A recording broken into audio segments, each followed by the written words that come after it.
Hi, thanks for joining today. My name is Jeremiah Asher. I'm the Assistant Director at the Institute of Water Research. I'm going to talk a little bit today just about improving management of Michigan's water resources. Many of you are familiar with the A, B, C, and D zones that we have set up in the water withdrawal assessment tool. We are, essentially these are set up as a gradient of increasing risk, meaning as greater portions of the index flow are removed, those impact a greater portion of the fish populations. And for different stream types, we select what that curve looks like and what percentage of those fish populations we're willing to lose. But in all these cases, we are managing everything to the right, meaning we're managing all of our water resources in those streams to the last drop that we have before we have an adverse resource impact. And so what I'd really like to do is think about, instead of managing these to the right, how do we manage these to the left so that we can actually increase or manage our stream flows to improve flows in the streams. And so this is really kind of a paradigm shift for the direction of how we're managing these streams. And one of the ways, the current setup that we have for the water withdrawal assessment tool process is we really look at only the withdrawals in our accounting database. And you can imagine, only looking at the withdrawals is kind of like having a one-way checking account where they only look at the withdrawals. That would, you can imagine how that could be pretty frustrating to a user of that type of system. So how do we account for deposits in the bank account? We have a number of projects that we've been working on that do just that, account for groundwater recharge back into the system. So two of these programs, one is in the Saginaw Bay. It's a groundwater recharge program. And again, these are connected with the Nature Conservancy, and they're working with the Method Company. The Method Company is interested in offsetting their withdrawals from the watershed. And so they use our tools to quantify the changes of conservation adoption on farmland and model the groundwater recharge in those watersheds on a field by field basis. And then Method Company pays the producers to implement those conservation practices to recharge on a dollar per gallon basis. Coca-Cola is also doing a similar thing, or has done a similar thing in the Paw Paw River watershed, again through work with the Nature Conservancy. They used our models at the Institute to quantify the impact of recharge. And in both cases, these companies are looking at having water neutral impacts within the watershed. And so they're offsetting their withdrawal impacts by accounting for infiltration back into the groundwater.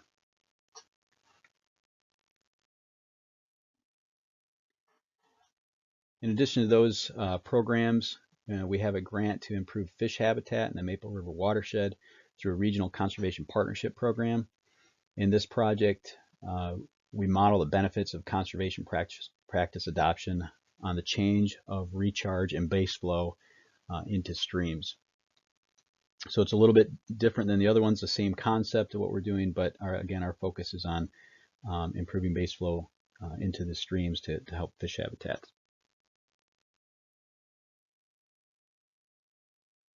All these types of systems are really considered managed aquifer recharge. And this is not a new concept. Globally, we see about 5% a year increase in managed aquifer recharge, or call it MAR systems. It's just a map of from 2021, looking at the different locations where managed aquifer recharge has been occurring globally, and we continue to see more and more of these types of managed aquifer changes so that we can address some of the critical issues that are happening in our aquifers globally. So if we come back to the Maple River Watershed project that we have, again, the idea is we're going to try to manage our flows to the left instead of to the right, meaning we're going to try to increase our base flows into streams instead of managing to the last drop we have before having an adverse resource impact. This is a slide I had from a previous presentation, and in this the Styx Pine watershed, which is a sub-watershed in the Maple. And I was just giving some background in this slide that in 2009 we started tracking high capacity water withdrawals, and in the Maple River watershed there was about 221 new withdrawal requests through the water withdrawal assessment tool. 103 of those were likely to have a negative impact on nearby fish populations as assessed through the tool. And when I first put this together, we looked at how much was allocated in that watershed, and then how much was currently available and how much was being requested. And we could see that there was a significant amount more water being requested than what was available in that area. And when I had put this slide together for the presentation, I redid the presentation at another meeting, and since that time 34 new registrations had come into the system at that particular sub-watershed area. So what we were looking at doing is in these types of watersheds where we were already at a zone D, we wanted to see if there was the ability to improve groundwater recharge and flows to those streams to bring those back up to a zone A. And again, this would not be officially in the water withdrawal assessment tool, but we have the database that we can play with those numbers to just see from a feasibility standpoint, could we hypothetically improve the flows in those streams to bring them back up to a zone A. So just to kind of lay out conceptually what we're talking about with our groundwater recharge. If we look at a typical landscape, we have across that landscape more opportunities. So on the left-hand side, we can see here this is a more natural environment. We have more transmission of precipitation moving through groundwater and moving into storage and moving its way into base flows and streams. We have less runoff and more infiltration in this scenario. And in the scenario on the right, we have more impervious surfaces, so a greater amount of the precipitation is coming off in the form of runoff. They're a little bit flashier, and we have less opportunity for infiltration and less storage, again, and then working its way as less flow into the streams. So if we look at why this infiltration is important, we can see that in this diagram here, that some portion of, again, goes through of precipitation comes off as runoff, but a vast majority of it in this situation comes through as groundwater and flows in to provide base flow to our streams. Looking at a couple different studies, the flow of groundwater is coming in at around 52 degrees Fahrenheit. So this provides this kind of constant cool flow into streams that are very critical to certain fish populations. Water that's coming off from runoff can be anywhere from 70 to 77 degrees, coming out of a study from University of Minnesota. And they also cited in some cases up to 95 degrees from some construction areas. So this water is a lot flashier, often carries some pollutants with it, and the temperature is not very conducive for fish populations coming into those streams.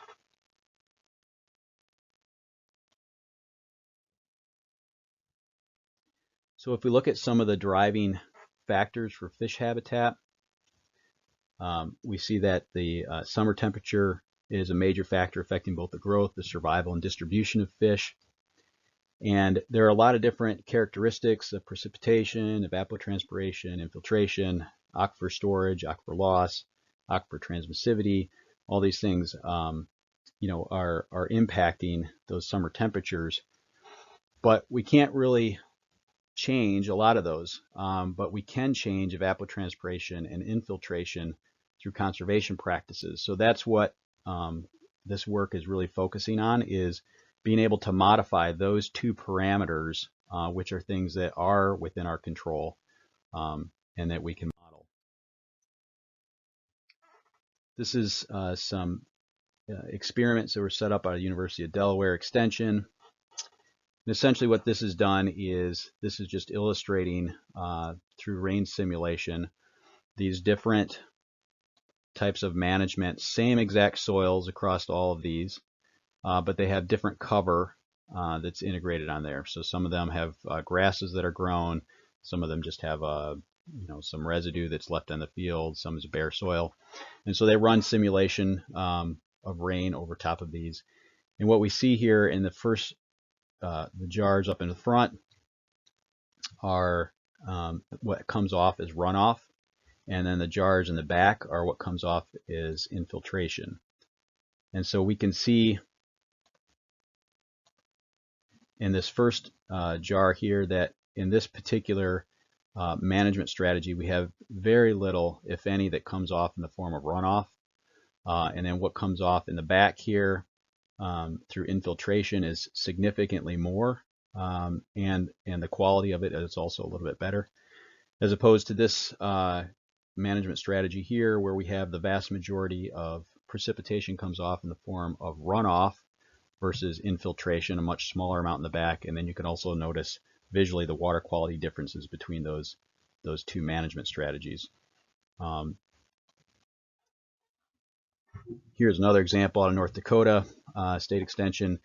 Same concept, same soil types, different covers, and again you can see the differences between how much water is coming off in the form of runoff versus infiltration.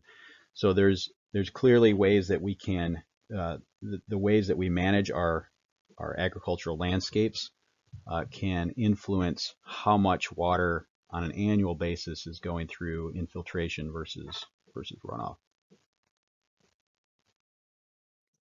We use a SWAT model, a soil and water assessment tool, to do our analysis in the watersheds. So these look at precipitation and land cover, a number of other factors, and then we use those to calculate how much water is coming off through runoff and what is going into infiltration and lateral flow. A SWAT model is very highly published and recognized model. You find lots and lots of publications about that particular model and how it's used. Here again are just some of the inputs. It does a daily time step where it grows out the crops, looks at evapotranspiration of those, the land cover, vegetation types and soils, geology, slopes, and a number of things to look at how that all relates to what comes out in the form of stream flow and water quality.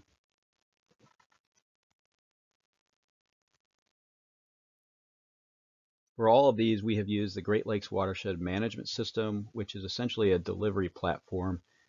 It's an online tool that we can run any number of different models in the background. For these, we happen to be using SWAT, as I mentioned. And we have a conservation technician that is working often in the field with the producer or in the office, and they'll run this tool in real time. They'll digitize a field or import shape files on the field that they're looking at for the change, and then they'll do an analysis to determine what the proposed change, how that would impact infiltration. And in some cases, not all conservation practices are beneficial to groundwater recharge. Sometimes they'll want to put cover crops in, and cover crops actually reduce the amount of infiltration that's going in. So if we're looking at infiltration opportunities, there are certain practices that can be implemented and others that we don't want to implement. There are a couple different methods we could use to look at how we could incorporate this process into the current water withdrawal assessment tool, all kind of happening within a market approach. So the first one could be to use preventative measures. That was language that was in the initial water use legislation.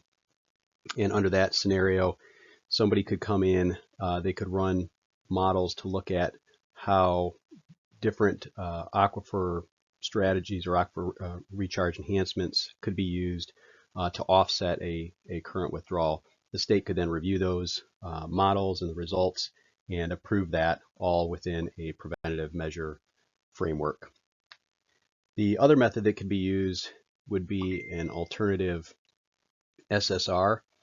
And this alternative SSR would be something very similar to, or could be similar to the 2018 amendment, sorry, that we have a different model that was used for recharge, and under that alternative SSR, that model for recharge would be run and looked at to see how that infiltration or that recharge could offset that withdrawal. Under that current SSR, the state again could review those model results and approve that under an alternative SSR scenario.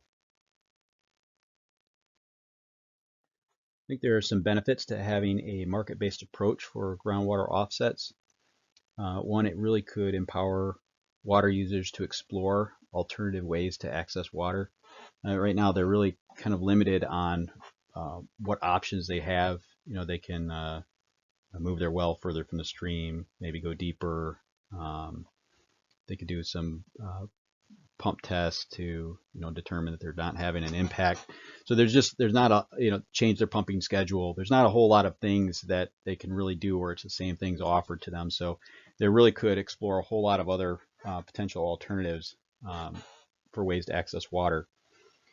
And then it could also be a more cost-effective alternative to an SSR. So if you are the last person in to a watershed that now has an SSR where the people before you did not, you have the responsibility to try to prove that you are not having an adverse resource impact to the streams. So that comes in often in the form of financial implications for the user. They're either having to hire a consultant to do pump tests, and depending on the size of the withdrawal, those might be in the thousands to tens of thousands of dollars.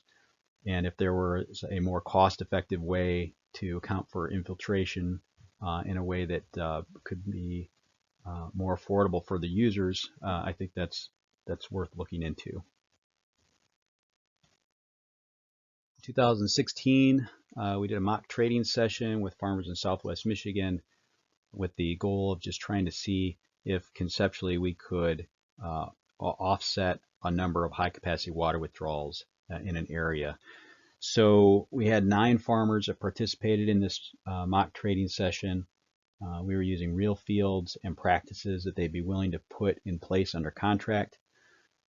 Collectively, the group was able to offset about 10 600-gallon per minute withdrawals in their watershed. So this is really encouraging to see that at least conceptually and using real practices and lengths of contracts that people would be willing to enter into, that there was the ability to reduce the impacts of those withdrawals that were occurring there. This is just an offset platform diagram, and I've used some traditional terms here in the form of sellers, buyers, brokers, and verifiers, just to kind of conceptually think about the idea. We could change the names of these, but I'll talk about each one of them and how we view those. So sellers in this case would be people that had aquifer recharge enhancements that they would be willing to offer to people for a particular price. So these would be an example might be that somebody would be willing to put in drainage water management in a field, or a no-till conservation tillage practice on their fields, and then they would post those in an online system. And then buyers would be often somebody in a site-specific review scenario where they are at the point that they need to make some investment to indicate that they're not having an adverse resource impact to the streams, or not having any impact to the streams at all.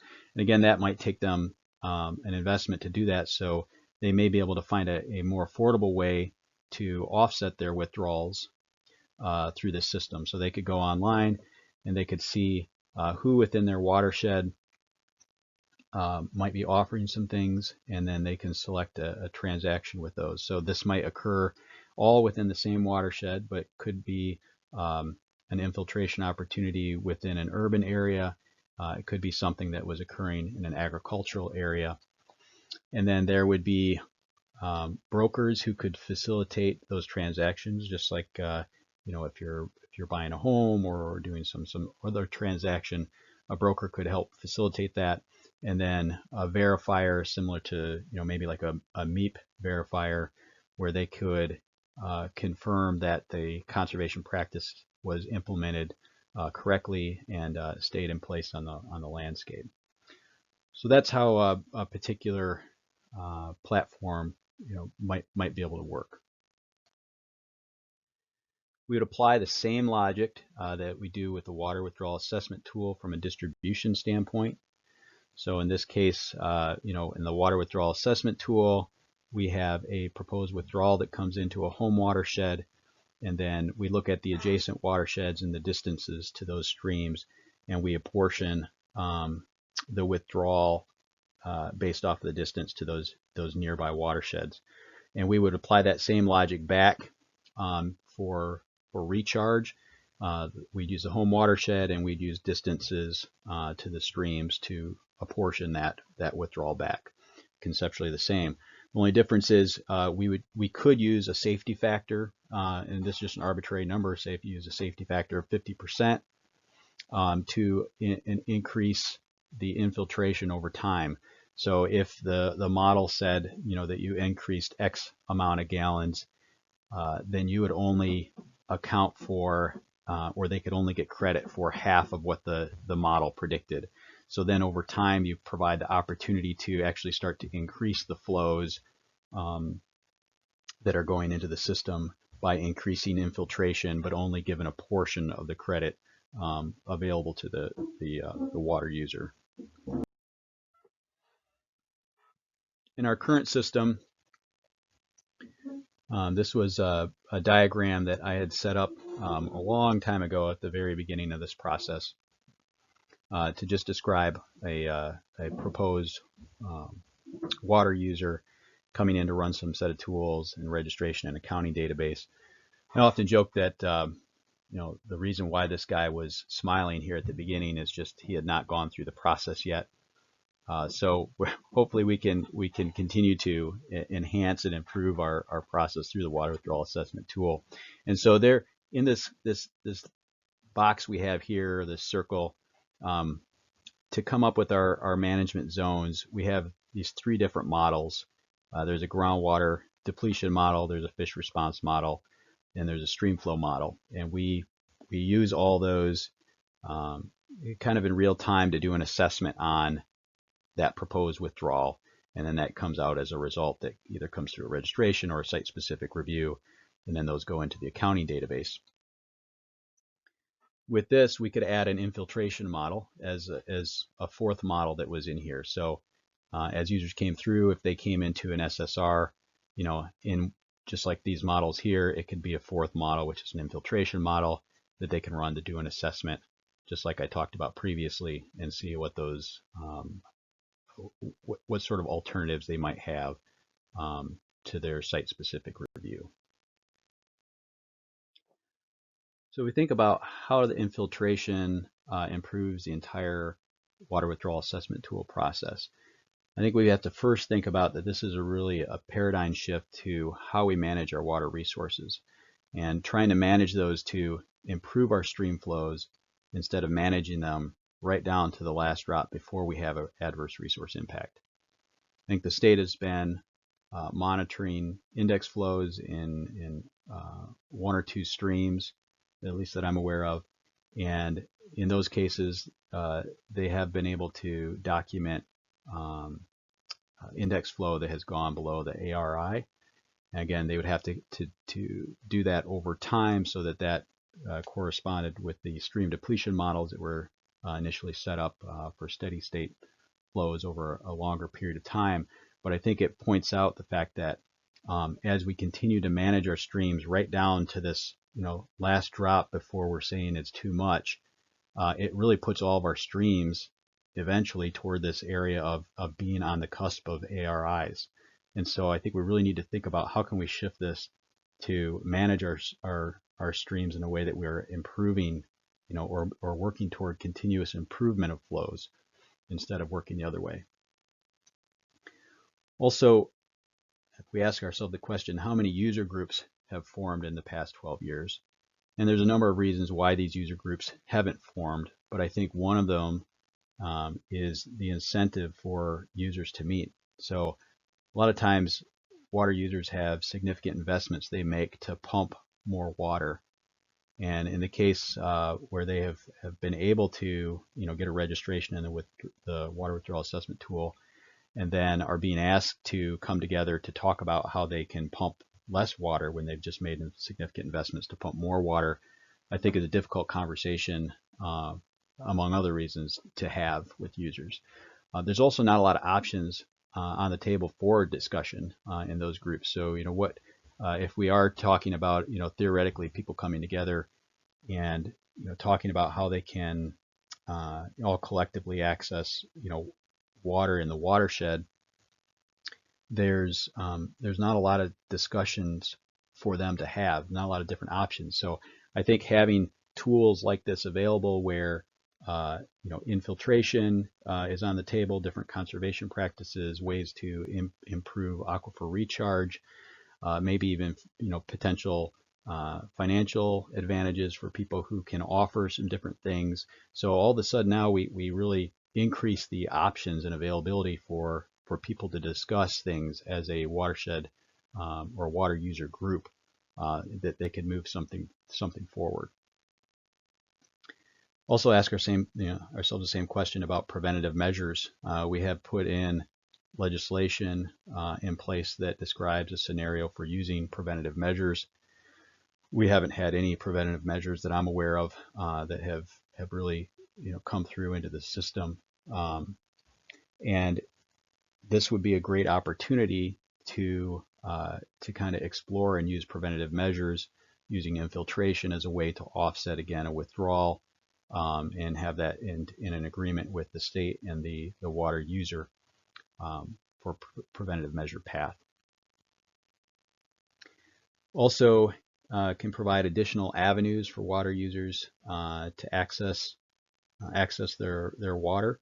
So in these ARI or site-specific review scenarios where water users are having a difficult time, they may not have options available to pump less or change their pumping frequency or move their well further away from the stream or deeper. Using infiltration as a way either on their property or on adjacent or neighboring properties in the watershed, I think is additional avenues or additional paths for water users to access needed water. And then I think collectively it could reduce, using infiltration could reduce the burden of SSRs on Eagle currently. So, as we continue to move into the future, there's likely to be more SSRs that are coming on board, and that requires more time for Eagle to work through those, try to work with the water users on how they may be able to modify or change things within an SSR. But if a portion of those were brought into a marketplace where transactions or offsets could occur, that could reduce some of the burden for managing these SSRs on Eagles. Some of that could be shifted to brokers and verifiers, and Eagle could just oversee or have the connection back to those pieces without having the same burden to manage those current SSRs as is. So if we just wanted to see quickly what some of this looks like in our current programs, just to give you kind of an idea of this tool. So the Great Lakes Watershed Management System is what we're currently using to manage these transactions with Coca-Cola and Method Company and the Nature Conservancy, and then also in the Maple River Watershed with the partners and NRCS, USDA that that I mentioned earlier on in this presentation. So this online tool, the users come in and they digitize a farm field, or they can load their shape files in of particular farm fields. This indicates our acres here. The model then collects a number of background information regarding the soil types and slopes and other characteristics in the watershed. You can then specify if you want to run what types of models you want to run. So in this case, we selected groundwater recharge and water erosion. And then there are some parameters that you can put in if you want to modify, or you can allow the system to do some default data collection for those. And then it runs through that in real time and provides the results back. So in this particular case, on this field, we had an increase of groundwater recharge by about 5.5 million gallons annually.